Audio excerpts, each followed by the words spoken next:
Jadi maksud kedatangan kita adalah atas laporan masyarakat bahwa ada ikan salem di Pasar Juwana ya, Pasar Juwana. Terus kita melaksanakan kegiatan pemanggilan, pemeriksaan kepada PT SSI ya. Jadi ikan salem ini adalah ikan importasi produk perikanan dari Cina. Setelah kita periksa, ternyata ikan ini seharusnya tidak ada di pasaran. Seperti itu. Ya, kalau masuk di pasaran berarti akan mengganggu hasil tangkap nelayan.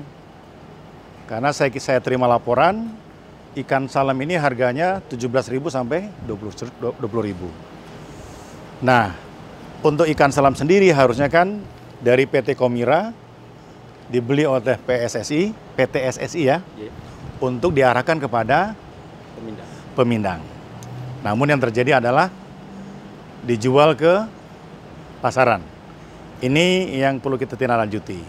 Nah, supaya menjaga perlindungan nelayan, bahwa keberadaan ikan salem yang dari impor ini supaya tidak menyebar ke masyarakat, kita meninjau ke cold storage-nya Monster Laut yang dititipi barangnya oleh PT SSI, yang kalau tidak salah hasil pemeriksaannya 100 ton ya, sekitar itu. Nah, 100 inilah nanti kita akan amankan dulu sambil proses penyidikan berlanjut untuk apakah sanksi administratif atau bahkan mungkin sampai pidana. Tujuannya apa? Dalam rangka perlindungan terhadap nelayan.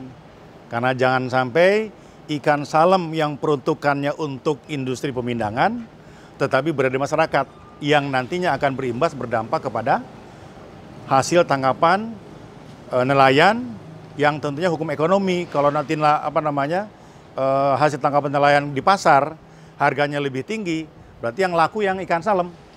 Kan begitu, ya Mas ya? Nah, otomatis yang rugi siapa? Nelayan. Ini yang langkah cepat dari KKP, Kementerian Kelautan Perikanan, saya sebagai Dirjen Pengawasan untuk mengamankan itu. Jadi kalau nanti ada pembiaran atau mungkin ada kelalaian, ikan salem tadi ke pasaran, justru sampean yang membinasakan nelayan.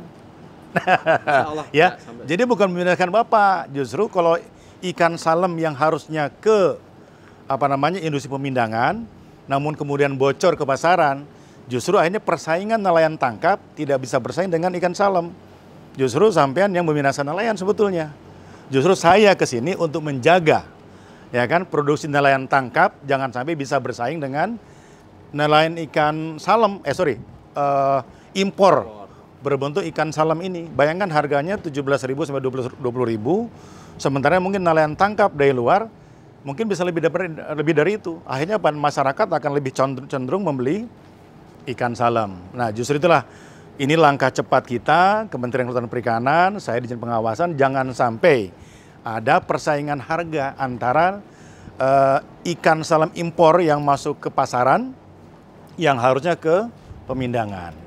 Nah, untuk sementara ini saya bukan membinasakan yang sampai bilang tadi. Saya dalam proses untuk pemeriksaan. Siap. Karena kita menelusuri status PT SSI ini yang membeli ke PT importir yang dari Jakarta. Siap. Nah, statusnya seperti apa? Kita ingin memposisikan PT SSI ini ada nggak komitmen dengan PT yang ada di Jakarta sebagai importir ikan salem. Karena berbicara aturan untuk distribusi ini harus jelas. Karena importasi sudah ditekankan. PTK yang ada di Jakarta itu kalau tidak salah memiliki kuota ya. Kuota itu 7.000 kalau tidak salah. Kemudian dijual kepada PT SSI untuk diteruskan ke industri pemindangan. Namun kemudian ada yang bocor ke pasaran. Harusnya tidak boleh diperjualbelikan. Jadi kedatangan saya di sini sekali lagi dalam rangka langkah awal perlindungan terhadap nelayan, terhadap adanya importasi produk perikanan jenis ikan salem yang ada di pasaran. Kemudian langkah yang saya laksanakan sekarang dalam proses pemeriksaan ini, saya ingin meyakinkan kalau ikan salam yang tersisa yang dimiliki oleh PT SSI yang ada di PT Monster Laut agar tidak dulu didistribusikan. Jalannya berarti saya ingin mengamankan dulu sampai proses pemeriksaan berlanjut dan selesai. Untuk mendudukan di mana posisi importir PTK yang ada di Jakarta, di mana posisi PT SSI yang ada di Juwana. Di mana kesalahan peruntukannya, di mana permasalahannya, apakah cukup sanksi administratif atau bahkan pidana. Seperti itu, ya. Jadi mohon diterima, ini semata-mata saya hanya untuk menjaga dulu jangan sampai ikan yang tersisa di PT Monster Laut ini ke pasaran. Siap. Paham ya kira masalahnya ya? Paham, siap. Paham ya Pak ini ya? Kalau emas kan hanya sebagai tempatan aja kan? Ya. Gitu. Tapi perlu dicatat, posisi Monster Laut pun harus paham permasalahan ini. Karena apa? Jangan sampai ketitipan barang haram. Karena kalau barang haram, ini PT ini bisa dianggap sebagai apa? Bagian daripada rencana permasalahan yang tidak sesuai aturan ini.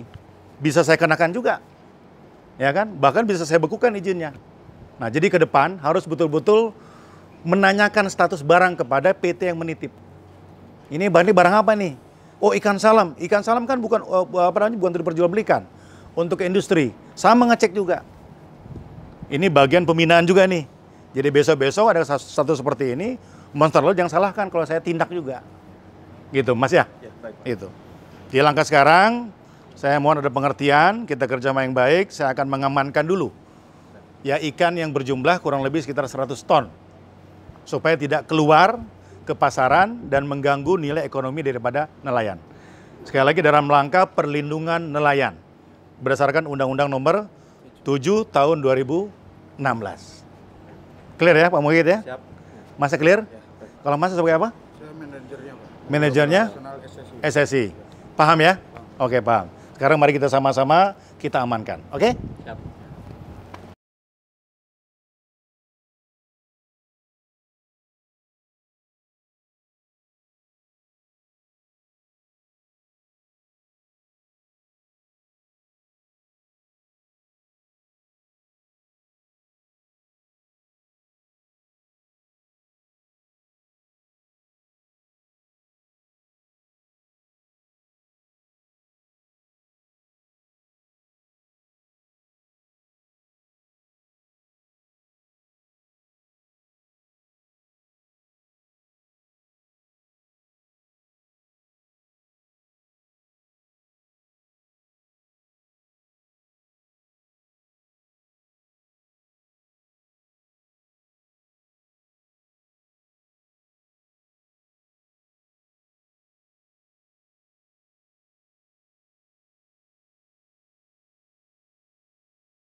Pak Mukid sini, Pak Mukid.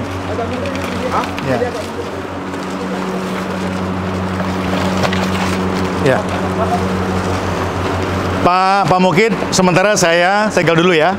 Tadi sudah saya jelaskan, ini semata-mata segel untuk mengamankan selama proses pemeriksaan dan juga meyakinkan bahwa sisa 100 ton ikan salem importasi produk dari Tiongkok ini tidak bocor ke pasaran yang ada di Pati Juwana ya.